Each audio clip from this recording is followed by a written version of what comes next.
بے کلی کوئی ٹھکانہ نہیں کرنے دیتی، شہر میں چند سوالات یہ کرتے ہیں۔ ناظرین، میں ہوں آپ کا میزبان عدنان نصیر۔ ہمارے ساتھ آج موجود ہیں بے ستون کے شاعر، ادارہ شعور کے بانی، نمل یونیورسٹی کے سابق صدر شعبہ اردو، سابق صدر شعبہ پاکستانی زبانیں، موجودہ استاد، نقاد اور محقق پروفیسر ڈاکٹر عابد سیاد۔ سر، آپ کی آمد کا اور آپ کے وقت کا بہت شکریہ۔ سر کا بڑا پن ہے اور ان کی محبت ہے، وہ اکثر ہم کوٹا والوں کے پاس آ جاتے ہیں اور ہم ان کے علم سے، ان کی شاعری سے لطف اندوز بھی ہوتے ہیں اور مستفید بھی ہوتے ہیں، لیکن کیمرے میں گفتگو کو ریکارڈ کرنے کی روایت کچھ خاص مضبوط نہیں ہے۔ اس سے پہلے سر کے ساتھ ہم ایک ریکارڈنگ کر چکے ہیں۔ سر نے اپنے اس دعوے کے دلائل ریکارڈ کروائے تھے کہ شاعری تمام تر اسلوب ہے، جو اسی چینل پر موجود ہے۔ آج ہم ایک نئے سوال کے ساتھ حاضر ہیں۔ اس سوال کے پیچھے ایک صورتحال ہے۔ صدیوں کا سفر ہو چکا، لیکن ایک بحث وقفے وقفے سے زور پکڑتی رہتی ہے، اور وہ ہمارے اردو کے مایہ ناز شعراء کے حوالے سے ہے۔ ان کا رتبہ کیا ہے؟ کچھ لوگوں کے خیال میں میر، غالب اور اقبال کی زمانی ترتیب ہی ان کی عظمت کی ترتیب ہے۔ کچھ لوگ اس سے مختلف رائے رکھتے ہیں۔ بجائے اس کے کہ ہم ان کا آپس میں تقابل کریں، ہم ایک پیمانہ وضع کر لیں، اس سے سب کو ماپ لیا جائے، تو پھر پتہ چل جائے گا کہ کس کا مرتبہ کیا بنتا ہے۔ میں سر کی طرف آؤں گا۔ سر، اسلم اکرم سے چھوٹا ہے، کتنا چھوٹا ہے، اور جس سے چھوٹا ہے وہ خود کتنا ہے، یہ تب پتہ چلے گا جب کوئی پیمانہ آئے گا جس سے ہم نہیں کریں گے۔ تو کسی بھی شعبے کے، تاریخ ہو، سائنس ہو، معاشیات ہو، کسی بھی شعبے کے لوگوں کے قامت کا اندازہ لگانے کے لیے تو پیمانہ کیسے وضع کیا جائے، اور پھر خاص کر اردو کے شعراء کے مقام کے تعین کا پیمانہ کیا ہے؟ بہت شکریہ میرے بھائی۔ میں تو خود آپ کو پتہ ہے سوال کرنے والوں میں سے ہوں۔ جواب دینا جو ہے وہ میں نہیں سمجھتا کہ میرا منصب ہے، نہ میرا علم اتنا ہے، نہ تجربہ ہے، لیکن ظاہر ہے جب آپ نے اس طرف بٹھا دیا ہے تو کچھ نہ کچھ بات اس پہ کی جا سکتی ہے۔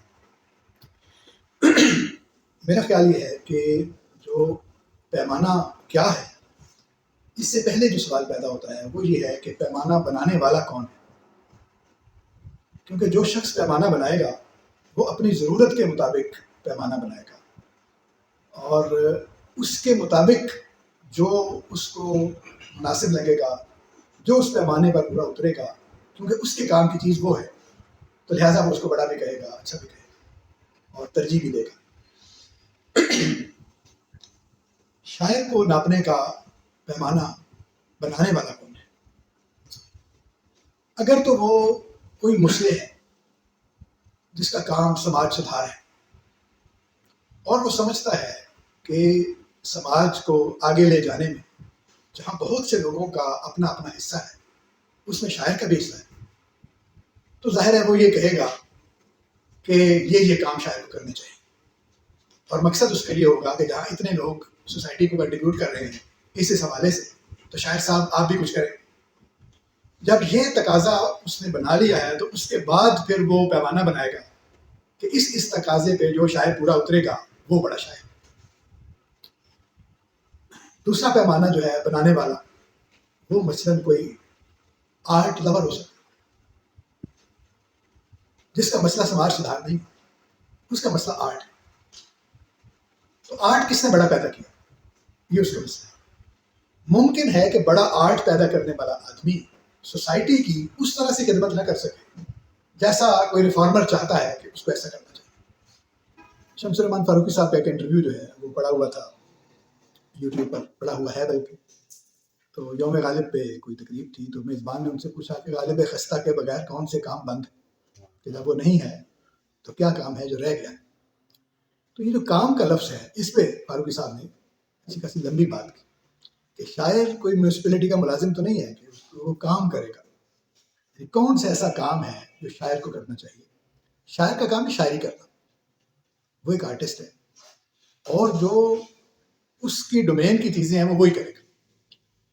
اس سے کوئی اور کام اگر ہو جاتا ہے تو اچھی بات ہے، نہیں ہوتا تو پھر بھی اس نے اپنا کام کر دیا۔ افلاطون نے شاعر صاحب کو باہر نکال دیا سلطنت سے، جو عام بات ہے، آپ جانتے ہیں ساری باتیں۔ وجہ اس کی وہی ہے کہ جس سماج کے چوکھٹے میں وہ لوگوں کو اٹھا کے، عہدوں کو اور مناصب کو اٹھا کے رکھ رہا ہے، وہ پورا اسٹرکچر بناتا ہے. اس میں اس نے شاعر کی ایک جگہ رکھی ہوئی ہے جو سورماؤں کی ہم کرے گا، 50 سال سے اوپر اس کی عمر ہوگی اور اس طرح کی باتیں، میچور ہو جائے تو چلو شاعری کر لے. اب اس کا یہ مطلب شاعر کیوں اس سے پوچھ کے شاعری کرے گا کہ بھئی میں کیا کیا کہوں اور کیوں. تو کہنے کا مطلب یہ ہے کہ جب ہم شاعروں کو اس بنا پر چھوٹا بڑا، آپ کا سوال کرنے کی کوشش کرتے ہیں کہ انہوں نے قوم کے لیے کیا کیا، سوسائٹی کے لیے کیا کیا، آدمی کے لیے کیا کیا، یہ کیوں نہیں کیا، ایسا کیوں کیا، وغیرہ وغیرہ، میرا خیال ہے، یعنی میرا اپنا جو نقطہ نظر ہے، میرا خیال ہے کہ شاعری جو ہے وہ بھی دوسرے فنون کی طرح ایک فن، آرٹ. شاعر ایک آرٹسٹ، اس کا کام ہے شعر کے تقاضے کے مطابق اپنا آرٹ تخلیق کرنا. یہ میرا نقطہ نظر ہے. ممکن ہے کہ کوئی اور، میرا نقطہ نظر کا مطلب ہے کہ طالب علم، آرٹ کے طالب علم کی حیثیت سے میں اس طرف سے کھڑے ہو کے دیکھتا ہوں، لیکن اس کا یہ مطلب نہیں ہے کہ سب لوگ اسی طرف سے ہی دیکھیں. مثلا خود جب اقبال یہ کہہ رہا ہے کہ شاعر رنگی نوا ہے دیدہ بینائے قوم، وہ شاعر کو دیدہ بینائے قوم سمجھتا ہے، اور اس کو ایسے سمجھنا بھی چاہیے کیونکہ وہ تو مسلم ہے. اس کے پوری جو ایک تھیم ہے، سارے جو کام ہے اس کا، وہ اصلاح کی غرض سے ہے. اس کا ایک مقصد ہے، وہ تمام شاعروں کو اور خود کو بھی اسی میں رکھتا ہے. لیکن اگر کیا میں اس کی ساری بات وہ کہتا ہے، میں غزل بھی نہیں کہتا، نہ زباں کوئی غزل کی، نہ زباں سے باخبر میں، وہ تو یہ کہتا ہے، تو میں اس کی یہ بات مانتا ہوں؟ میں تو نہیں مانتا. وہ کہہ لے اپنے آپ کو، لیکن میرے خیال میں وہ جو کچھ کہتا ہے وہ غزل ہے. تو اسی طرح اگر وہ یہ سمجھتا ہے اقبال کہ شاعر کو دیدہ بینائے قوم ہونا چاہیے، تو آرٹ کے طالب علم کا یہ مسئلہ نہیں ہے کہ اقبال کی یہ بات نہیں مانی چاہیے. اس کے لیے اور پیمانے موجود ہیں، اور نکات موجود ہیں.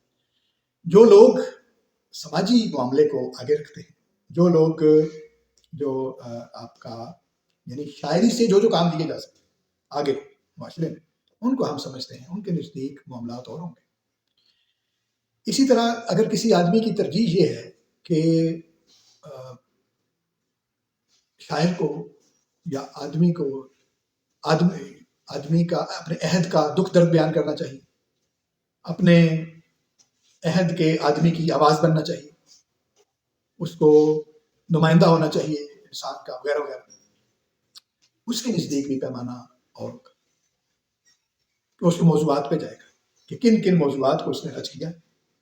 اگر تو اس میں کوئی انسان والی یا کوئی اور معاملات یا جو باتیں ہیں تو وہ اس میں آئیں گی تو وہ ان کو پسند کرے گا اور اس کی بنیاد پر ریٹنگ کرے گا. لیکن پھر وہی بات، آرٹ کا تعلق موضوع کے ساتھ نہیں، آرٹ کو پرکھنے کا تعلق موضوع کے ساتھ نہیں. موضوع جو ہے وہ اس وقت زیر بحث آتا ہے جب دو ایک جیسے آرٹسٹ جو ایک جیسے درجے پر پہنچے ہوئے ہیں، جن کا اسلوب، جن کا فن برابر کا ہو گیا ہے، برابر کا مطلب قریب قریب کا ہے، ایک جیسا بڑا ہے، اس کے بعد دیکھا جائے گا کہ ان میں سے کس نے ان موضوعات کو بھی دیکھا جو آفاقی موضوعات تھے، انسانی نفسیات کے قریب قریب تھے، یا ایسے کلاسک تھے کہ وہ جو وقت اور جو زمان اور مکان کا بیریئر ہے اس کو کراس کرنے کی صلاحیت رکھتے ہیں. تو کہنے کا مطلب یہ ہے کہ پہلے یہ دیکھا جائے گا کہ آرٹ کے حساب سے کس آدمی نے بڑا کام کیا. اب آرٹ کے نقطہ نظر سے دیکھا جائے تو میرے خیال میں شاعری میں 3 باتیں جو کسی شاعر کو، یعنی آپ اب بڑے اور عظیم پر ہم پھر بات کرتے ہیں، پہلے اہم پر بات کرتے ہیں کہ جب قابل ذکر آدمی یہ جو بیریئر کو کراس کر جاتا ہے، یعنی سب سے پہلے آپ کو زبان کی سطح پر کچھ ایسا کرنا چاہیے جو جس میں کچھ نیا ایسا جو اس سے پہلے نہ ہوا. اب اس سے پہلے نہ ہوا کا مطلب یہ نہیں ہے کہ یعنی کسی نے اس کو ہاتھ ہی نہیں لگایا یا کوئی اس طرف کو گیا ہی نہیں، ایسا نہیں ہے. ایسا کیسے ہو سکتا ہے کہ آپ پیچھے والوں کو دیکھتے ہیں اور اگلے قدم پر آپ جب آتے ہیں تو آپ بالکل منقطع ہو کر ایسا کچھ نہیں کر سکتے. پچھلا آدمی کچھ نہ کچھ کر کے گیا ہوا ہے تو اس پہ آپ نے اپنا، چونکہ شاعری کا میڈیم زبان ہے، تو جب تک آپ میڈیم کو مسخر نہیں کرتے اور اس کو اپنے طرز پر نہیں ڈھالتے اس وقت تک آپ صاحب اسلوب آدمی نہیں. تو پہلی بات یہ کہ اس کے ہاں زبان کا کچھ نہ کچھ ایسا ضرور موجود ہو، ایسا فلیور، ایسا ٹیسٹ، ایسا درجہ، ایسی ریفائنمنٹ، ایسا استعمال جو دوسرے لوگوں کے پاس نہیں. یہ ہے ایک پیمانہ. دوسرا پیمانہ یہ ہے کہ اس کے پاس بڑا اسٹرکچر بنانے کی اہلیت ہو. اب یہ بڑے اسٹرکچر سے کیا مراد ہے؟ بڑے اسٹرکچر سے مراد یہ ہے کہ ایک تو حیت ہے، وہ بھی ظاہر اسٹرکچر کا ایک بنیادی حصہ ہے. لیکن مثلا میر کے دور کے جو تذکرے ہیں ان میں دیکھیں آپ، یا بعد میں بھی جو لوگ ایک ہی صنف میں کہتے تھے ان کو یک فنا کہہ کر ان کو ایک طرح سے آپ کیا سمجھیں کہ طرح تھوڑا کم درجے کا آرٹسٹ سمجھا جاتا تھا، کہ ایسا شاعر جو ایک صنف میں صرف لکھتا ہے وہ یک فنا. اس کا کیا مطلب ہے؟ اس کا مطلب ہے کہ جتنا مرضی ریفائن کر لے، اس کو جتنا بھی اچھا ہو جائے، اگر وہ ایک ہی اسٹرکچر میں سارا کچھ کرتا ہے، ایک ہی حیت میں ایک ہی معاملے کو لے کر ایک ہی پیرایا ہے اس کے بیان کا، تو ظاہر ہے وہ بھی یعنی کم ہے اس کے مقابلے میں جو ایک سے زیادہ پیرایا استعمال کر سکتے. اب ظاہر ہے اس بات کا مطلب بھی صرف اتنا نہیں ہے کہ ایک آدمی 20 اصناف برے طریقے سے استعمال کرے یا گزارے والے معاملے سے استعمال کر دے اور دوسرا آدمی ایک ہی صنف کو بہت اچھا استعمال کرے، تو وہ تو ظاہر ہے اس کا تو کوئی مقابلہ نہیں ہے نا. اچھے استعمال کی بات ہے. مثال کے طور پر درد کی بات کی جاتی ہے. خواجہ میر درد کو کیوں کم سمجھا جاتا ہے؟ حالانکہ بہت ریفائنڈ قسم کی غزل. سودا کے مقابلے میں، چلو میر کے مقابلے میں تو کم ہوا، سودا کے مقابلے میں بھی ان کو کم سمجھا جاتا ہے، حالانکہ ان کی غزل سودا سے بہتر ہے. وجہ کیا ہے؟ کیونکہ سودا قصیدہ بھی لکھ سکتا ہے، اور قصیدہ اس اعلیٰ درجے کا لکھ سکتا ہے جو آرٹ کی ایک نہایت اعلیٰ فارم ہے، ایک بہت اعلیٰ درجے پر اس کو جا کے بناتا ہے. تو کہنے کا مطلب یہ ہے کہ جب ہم شاعر کو دیکھتے ہیں تو زبان ایک پیمانہ، اس کے بعد بڑے اسٹرکچر بنانے کی اہلیت. اب جو غزل کا شاعر ہے اس کے ساتھ مسئلہ یہ ہے کہ وہ بہت بڑا ہو کر بھی اس کے پاس جو اسٹرکچر ہے وہ ایک ہے. یعنی اس سے مطلب اگر غالب کے اس بیان کو بھی شامل کر لیں، کسی اور وسیلے سے چلیں کر لیں، بالکل غالب نے ان معنی میں تو نہیں کہا تھا وہ، لیکن پھر بھی کہ کچھ اور چاہیے وسعت میرے بیان کے لیے، بقدر ظرف نہیں، بقدر شوق نہیں، ظرف تنگ نائے غزل. کچھ اور چاہیے وسعت میرے بیان کے لیے. اس کا یہ مطلب نہیں ہے کہ کوئی کم درجے کی چیز ہے، اس کا مطلب ہے کہ آدمی کے پاس کہنے کو زیادہ ہے اور یہ پیمانہ جو ہے وہ چھوٹا پڑ رہا ہے. ہو سکتا ہے سارے پیمانے بھی اس کو چھوٹے پڑتے ہیں، لیکن بہرحال یہ ایک احساس رہا. تو میرا اپنا خیال یہ ہے کہ غزل گو شاعر کا مقابلہ غزل گو شاعر سے کرنا چاہیے، وہاں پہ دیکھیں. اور نظم کا جو مقابلہ ہے وہ نظم سے کرنا چاہیے. اگر آپ چھوٹے درجے پر، یا جسے آپ کہتے ہیں چھوٹے چھوٹے مقابلے اگر آپ کرنا چاہیں، یہ مقابلے، اب کچھ لوگ کہتے ہیں کہ مقابلہ نہیں کرنا چاہیے، ہر کسی کا اپنا میدان ہے، اور یہ تو ظاہر ہے ہم اگر طالب علم کی حیثیت سے کوئی مقابلہ کرتے ہیں تو اس کا یہ مطلب نہیں کہ ہم کوئی ان کو ایوارڈ دے رہے ہیں یا ہمارے کہنے سے ان کو بڑے چھوٹے ہو. یہ طالب علمانہ طور پر سمجھنے کی ایک کوشش ہے. اپنی سمجھ کے لیے آدمی یہ موازنے کرتا ہے، ان کے مقام کو کم زیادہ کرنے کے لیے نہیں کرتا. ممکن ہے آپ تھوڑا سا اور پڑھیں، تھوڑا سا اور آپ کا جو ویژن ہے وہ وسیع ہو، تو آپ کا نقطہ نظر بدل جائے. دنیا میں اگر آپ دیکھیں، میں بہت زیادہ زبانیں جو ہیں ان کے اس سے واقف نہیں ہوں ادبیات سے، یہ جو ہماری مشرقی زبانیں ہیں ان سے تھوڑا بہت، یا جو سنی سنائی چیزیں ہیں، انگریزی بھی میری اتنی اچھی نہیں. دنیا میں بڑے شاعر وہ ہیں جو کتابوں کے شاعر، شاعری کی کتاب، مثلا جن کی ہم مثالیں دیتے ہیں. ادھر ہماری مشرقی کی روایت میں سب سے بڑے آدمی مولانا روم. وہ جو مثنوی ہے وہ ایک کتاب ہے، پوری کتاب ہے ایک شاعری. یا ڈیوائن کامیڈی کے بارے میں کہیں لکھا ہوا تھا، کتاب ہے پوری. تو جتنی ہیں، یعنی دنیا میں شاعری کا تصور جو ہے وہ کتابوں کے ساتھ ہے. بڑی بڑی کتاب، ہمارے ہمارے شاہ ہے سیف الملوک ہے، شاعری کی کتابیں. تو اس کا مطلب ہے کہ کیوں بڑی زیادہ تر ایسے سمجھے جاتے ہیں، یا چلیں اگر آپ مطلقاً نہ بھی کہیں تو مقابلتاً یہ بات ضرور ہے کہ چھوٹے اسٹرکچر زیادہ ہونے کی بجائے اگر ایک بڑا اسٹرکچر بڑی کتاب میں آتا ہے تو اس میں جو عظمت کے آثار ہیں وہ نسبتاً زیادہ ہوتے ہیں. عالمی ادبیات کی روایت ہمیں یہ بتاتی ہے. تو ہمارے پاس پھر جو آدمی بچتا ہے جس کے پاس اسٹرکچر بڑے، میرا خیال ہے وہ اقبال ہے. یعنی اس نے غزل بھی کہی، اس نے نظم بھی لکھی، اس کے پاس مثنوی بھی ہے، اس کے پاس اور سب سے بڑی جو بات ہے جاوید نامہ جو کتاب ہے. اب اردو فارسی ظاہر ہے مکس کر کے بات کرنی پڑے گی. جب اقبال پہ آپ کرتے ہیں تو ظاہر ہے غالب کو بھی اب ادھر پہ لاتے ہیں آپ، تو دونوں فارسی بھی وہی تھا. آپ کا سوال ان تینوں لوگوں کے حوالے سے، جو فارسی اردو دونوں کو ملا کے بڑا شاعر. تو میرا یہ خیال ہے کہ اب آپ دیکھیں کہ مثلا میرا یہ بھی خیال ہے، اب اس بات پہ دوست ہیں سارے، تو مجھے ایسا لگتا ہے کہ غزل اقبال کے مزاج کی چیز نہیں تھی. ٹھیک ہے، اب اس پہ ناراض ہوں گے کہ اقبال نے اتنی بڑی غزلیں لکھی ہیں بھی، یقیناً وہ ہیں، جو ان کو نکال نہیں رہے.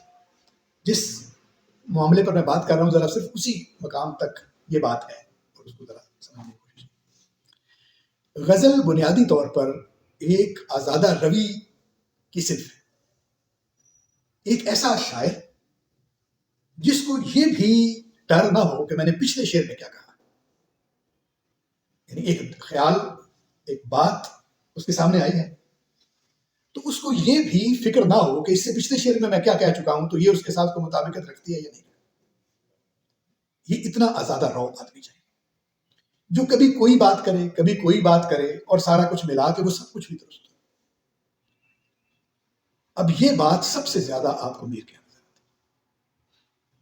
اس کو کوئی ڈر نہیں ہے کہ وہ کس موضوع پر بات کر رہا ہے، اس کو کوئی ڈر نہیں ہے وہ کس اسلوب میں بات کر رہا ہے، اس کو کوئی ڈر نہیں ہے کہ اس کا شعر کم ہو رہا ہے، اس کا شعر زیادہ ہو رہا ہے. ایک وسعت ہے اسالیب کی، موضوعات کی، ایکسپریشنز کی، زبان کی. ایسے ایسے مشکل عربی کے لفظ اس نے استعمال کیے ہوئے کہ حیرت ہوتی ہے کہ یہ لفظ شعر میں کیسے ڈال سکتے، غزل کے شعر.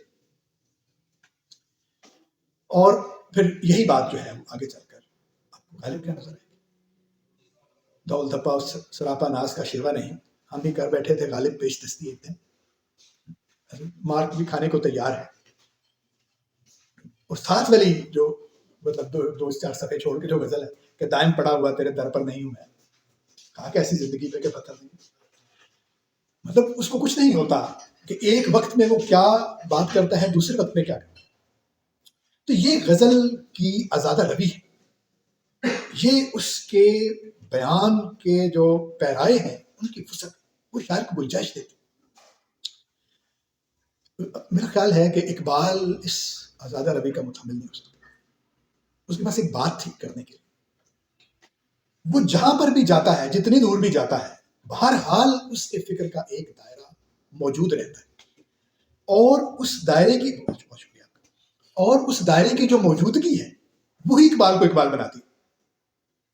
کہ وہ کہیں بھی چلا جائے وہ اپنی بات ہی کرتا ہے، تمام باتوں میں اس کی اپنی بات. تو یہ فرق میں نے آپ کے سامنے بنیادی طور پہ گزارش کی جو غزل اور نظم کے شاعر کا ہے. مثلاً اگر آپ دیکھیں، یعنی غالب کی غزل ہے کہ کیا کوئی بھی غزل، آئینہ کیوں نہ دوں کہ تماشا کہیں تجھ سے، ایسا کہاں سے لائیں گے تجھ سے، ایسا کہاں سے لاؤں گے تجھ سے دامن لائیں. پھونکا ہے کس نے گوشے محبت میں اے خدا، افسون انتظار تمنا کہیں جسے. بہت لطیف شعر، گوشے محبت میں پھونکا ہے، وہ لطافت. اب یہ لطافت اقبال پیدا کر سکتا ہے، یہ اس کے رینج کی چیز ہے. عروس لالا مناسب نہیں ہے مجھ سے یہ جان کہ میں نسیم سحر کے سوا کچھ اور نہیں. لیکن اسی غزل کا جو ایک اور شعر ہے مثال کے طور پہ، سر پر ہجوم درد غریبی سے ڈالی، وہ ایک مشت خاک کے صحرا کہیں جسے. یہ اقبال نہیں کہہ سکتا، نہیں کہہ سکتا کہ یہ مطلب نہیں کہ وہ کہنا چاہے، یہ اس کی رینج کی چیز نہیں، یہ اس کی ڈومین نہیں، یہ اس کے کہنے کی نہج نہیں. تو لہذا جو طبع ہے اقبال کی، وہ بڑے اسٹرکچر بنانے کی طرف، ایک فکر کی ایک جو لہر ہے ایک اندرونی، اس کو آگے چلانے کی طرف اور اس کو یعنی مرکز مائل رکھنے کی طرف مسلسل وہ کہیں بھی جاتا ہے وہ لوٹ لوٹ کے وہیں پر آتا ہے۔ تو لہٰذا میرا خیال یہ ہے کہ اگر ہم یعنی شاعری کے ایک اور جو بات ہے جو میرے خیال میں آرٹ کے اعتبار سے شاعر کو بڑا بناتی ہے، وہ یہ ہے کہ شاعر کتنی بڑی متھ تخلیق کر سکتا ہے۔ متھ کو تخلیق کرنا، اسطورہ سازی جس کو، اسطورہ سازی کا مطلب یہ ہے کہ آپ موجود کریکٹرز کے ساتھ اپنی کہانی بنائیں، یعنی کریکٹر موجود ہے لیکن اس کے ساتھ جو جڑی ہوئی کہانی ہے وہ نہیں ہے جو روایت میں۔ اقبال نے کہاں کہاں سے کس کس آدمی کو پکڑ کر جاوید نامہ میں اکٹھا کر، اپنی پوری شاعری میں اکٹھا کر، کسی فلسفی کا آپ نام لیں، کسی شاعر کا آپ نام لیں، کسی زبان کے ٹالسٹائی تک کو پکڑ کر لائے ہوئے ہیں اور اس کے خواب کے ساتھ ایک بات منسلک کر دی۔ وہ حقیقی نہیں، وہ شاعر کا ویژن سوچے۔ خضر کو پکڑ کے لے آتے ہیں اور کہتے ہیں آؤ میرے ساتھ دریا کے سیر کرو۔ تو کہنے کا مطلب یہ ہے کہ یہ متھ کا مطلب کہانی، ایسی کہانی جو بنائی ہوئی کہانی ہے، روایت کی ہوئی کہانی ہے لیکن سچ کی طرح لگے، لوگ اس پر سچ کی طرح یقین کریں لیکن دراصل وہ کہانی ہے۔ یعنی چلیں ایسا کر چلیں، ایک اور لفظوں میں اگر آپ کہیں تو ایسا واقعہ جس کا کوئی تاریخی ثبوت موجود نہ ہو لیکن لوگ اس پہ تاریخ کی طرح یقین کریں، مطلب یہ عمومی سی تعریف ہے۔ تو آپ فلک مشتری پہ چلے گئے ہیں، اس فلک پہ چلے گئے ہیں، ادھر ادھر جا رہے ہیں، وہ ساری باتیں اور حقیقی کریکٹرز کے ساتھ ہیں، یعنی وہ کریکٹرز تاریخ میں موجود ہیں لیکن مختلف جو خصوصیات ہیں ان کے ساتھ۔ تو غزل کے شاعر کے پاس اتنی گنجائش نہیں کہ وہ دنیایں تخلیق کرے۔ اس کا یہ مطلب نہیں ہے کہ چھوٹا نہیں کر رہا شاعر، ڈومین بتا رہا کہ یہ ایسے ہوتا ہے۔ تو لہٰذا میرا خیال یہ ہے کہ اب یعنی بہت سی چیزیں غالب کے پاس ہے۔ اب وہ جو آزادہ ربی ہے وہ اتنی زیادہ ہے کہ اقبال کا جو یعنی اس میں بہت کچھ ایسا ہے جو کسی طرح بھی اقبال کے پاس آ ہی نہیں سکتا، کیونکہ اقبال کے سوچنے کی نہج ہی وہ نہیں ہے۔ اسی طرح میر کے پاس اتنا کچھ ہے کہ نہ وہ غالب کے پاس آ سکتا ہے نہ اقبال کے پاس آ سکتا ہے۔ کچھ نہ کچھ لیا، جیسے بہت سارے دوست پڑھتے بھی ہیں، بچوں کو پڑھاتے بھی ہیں، مثالیں بھی دیتے ہیں، بہت ساری باتیں اس پہ کرتے بھی رہتے ہیں، بڑی وہ ساری باتیں صحیح ہیں کہ عشق کا تصور جو ہے وہ میر سے آیا ہے، عشق جو رسول ہوا ہے یہ میر کا مصرع ہے، اور عشق خدا کا رسول، عشق خدا کا کلام یہ اقبال کا مصرع ہے۔ اور تو عشق کا یہ تصور، کوہکن کیا پہاڑ کاٹے گا، پردے میں زور آزما ہے عشق، یعنی وہ عشق کا تصور جو ڈاؤن ہوتا حالی نے جس پہ کہا کہ عشق تو نے اکثر قوموں کو کھا کے چھوڑا، جس گھر سے سر اٹھایا اس کو بٹھا کے چھوڑا، بعد نے واپس اس کو اسی جگہ پہ کر دیا جہاں پہ میر نے کھڑا کیا ہوا تھا، یا جو ہماری روایت میں موجود ہے۔ بہرحال یہ ساری باتیں عمومی ہیں اور طالب علم اور دوست ان باتوں کو جانتے ہیں۔ تو میرا اپنا خیال یہ ہے، آرٹ کے نقطہ نظر سے جو آدمی بڑی زبان تخلیق کر سکتا ہے، جو آدمی بڑے اسٹرکچر تخلیق کر سکتا ہے، اب یہ بڑے اسٹرکچر کا مطلب یہ نہیں کہ کھوکھلے اسٹرکچر، صرف بڑے کا مطلب یہ نہیں، انہوں نے استحکام بھی۔ آپ دیکھیں مثلا اقبال کو قصیدے کی جو ہے حیت وہ پسند ہے، تشبیب سے اٹھاتا ہے معاملے کو اور پھر ایک بڑے معاملے پہ جا کے تو اس کا مدعا بیان کرتا ہے،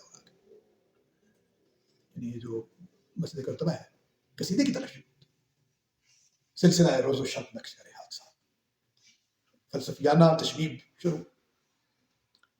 اسی طرح آپ ذوق و شوق کو دیکھیں تو ریگ نواح کاظمہ، وہاں پر ایک محبت اور عقیدت کے معاملات ہیں۔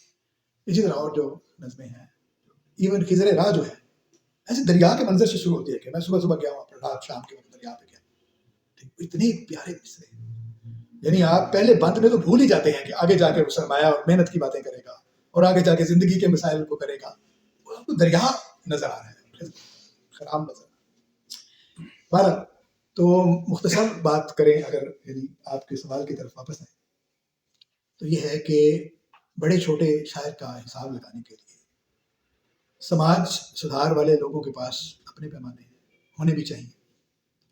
اسی طرح اچھا ریاست کے بھی معاملات ہیں، تو ریاست کو اگر کوئی پیمانے بناتی ہے کہ جو شاعر یہ کرے گا وہ اچھا شاعر ہوگا اور اس پہ کوئی شاعر برا اتر آتا ہے تو شاعر کا قصور نہیں، وہ شاعر کا استعمال ہے، وہ اپنے استعمال سے کیسے منع کر سکتے؟ ہر کوئی کر رہا ہے، چھوٹے سے چھوٹا سے لے کر بڑا سے کچھ نہ کچھ اس کا مال وہاں سے نکل آتا ہے. یہ اقبال کی بات ہے. تو پذیرائی غالب کی بہت بڑے سطح پر موجود تھی، اور یگانہ کا جو غصہ ہے وہ اسی وجہ سے تھا کہ اتنا بھی غالب کو اوپر چڑھانے کی کیا ضرورت ہے. ٹھیک ہے اچھا شاعر ہے لیکن ایسا بھی کیا انہوں نے غالب شکن اور اس مہم پہ لاتے. تو میرے کہنے کا مطلب یہ کہ ایسا نہیں ہے کہ غالب کسی زمانے میں کم رہا اور آج بہت بڑا شاعر ہو، اس زمانے میں بھی وہ بڑا ہی سمجھا جاتا. غالب کا خیال یہ تھا کہ فارسی بھی تاب بینی نقشۂ رنگ رنگ مبزر از مجموعہ اردو کے بے رنگے منس، کہ اردو کا مجموعہ جو ہے اس میں میرا رنگ نہیں ہے، فارسی کو دیکھو اگر مجھے جو یہ کہے کہ ریختہ کیوں کر ہے رشتے فارسی، گفتہ غالب ایک بار پڑھ کر اسے سنا کہ یوں. غالب صاحب جو تھے وہ فارسی کے بڑے شاعروں کے مقابلے پر اترے ہوئے تھے. سمجھتا تھا کہ میں بڑے ان لوگوں کے ساتھ جا کر میرا مقابلہ، لیکن زمانے کا چلن ایسا ہے کہ آگے چل کر وہ جو فارسی زبان ہے وہ ختم ہو گئی، آہستہ آہستہ آہستہ آہستہ وہ معدوم ہو گئی. تو جس دیوان کو وہ سمجھتے تھے کہ اس میں میرا رنگ ہی کوئی نہیں، کہ اس مجموعہ اردو سے تو گزر جاؤ، اس کو چھوڑ دو، وہی دیوان جو ہے ان کو اردو کا بڑا شاعر جو ہے وہ بنا رہا ہے. تو غالب کا خود اپنے آپ کو کیا سمجھنا، یعنی وہ فارسی والے جو معاملات ہیں ان کی طرف وہ زیادہ مائل تھے. لیکن بعد کے نقادوں میں نے یہ بھی دیکھا کہ غالب فارسی میں اتنا اختراعی شاعر نہیں، بلکہ تقلیدی اس کی روش ہے. اختراعی تو ہے لیکن فارسی کے بڑے شاعروں کے مقابلے میں غالب کی شاعری نہیں، اردو کے شاعروں کے مقابلے میں غالب کی شاعری بہت اعلیٰ درجے کی. تو لہٰذا میرا خیال ہے کہ اپنی اپنی جو ڈومین ہے یا اپنی اپنی جو رینج ہے اس کے مطابق ہی لکھنے والے. میں ظاہر طالب علموں کی طرح سوچا کرتا تھا تو آہستہ آہستہ بہت سی باتیں ایسی ہیں جو نہیں کرتے ہم ادھر ادھر، لیکن چلے یہاں بھی میں کر دیتا ہوں. مثلاً جب میں سوچتا ہوں میر کے بارے میں تو میرے ذہن میں جو لفظ آتا ہے جو اس کی شاعری کا احاطہ کرتا ہے وہ ہے گہرائی. یعنی میر جو ہے وہ گہرا کہنے کی کوشش کرتا ہے، سمندر کی طرح ساکن سادہ نسبتاً لیکن بہت گہرا. یعنی جتنے اس کے لفظ ہیں ان کے اندر بات اس سے کہیں زیادہ گہرا. جب غالب کا خیال آتا ہے تو جو لفظ میرے ذہن میں آتا ہے وہ ہے پیچیدگی. غالب سادہ بولے تھے، میرا نہیں خیال غالب نے ایک غزل بھی ایسی کہی جو سادہ سلیس سادہ بیانی ہے. وہ پیچیدگی وہ پیچیدگی پر مائل ہے، اس کو بنانا آتا ہے. وہ بات گھماتا ہے، یعنی ایسے نہیں گھماتا کہ پکڑ کے گھماتا ہے، یعنی اس کے پاس ٹیکٹ ایسا ہے کہ وہ دور تک لے جا کر بات کا سرا دور نہیں روک سکتا. اور اقبال کو اگر ہم دیکھیں تو میرے ذہن میں جو لفظ آتا ہے وہ ارتفاع. اقبال نیچے رہ کر بات کرتا ہے. تو اگر آپ سمندر کو دیکھیں تو میر کو دیکھیں، اگر آپ پہاڑ کو دیکھیں تو آپ غالب کو دیکھیں، اور اگر آپ آسمان کو دیکھیں تو آپ اقبال کو دیکھیں. تو یہ سمجھنے کے لیے ہے، یہ درجہ بندی نہیں. لیکن میں یہ سمجھتا ہوں کہ اگر کبھی ایسا ہو کہ ہمیں ایک شاعر پوری اردو میں سے اردو دنیا کی نمائندگی کے لیے پیش کرنا، اب تک کی جو میری فہم ہے جو میرا مطالعہ ہے اس کے مطابق وہ اقبال. پتہ نہیں آپ کو جو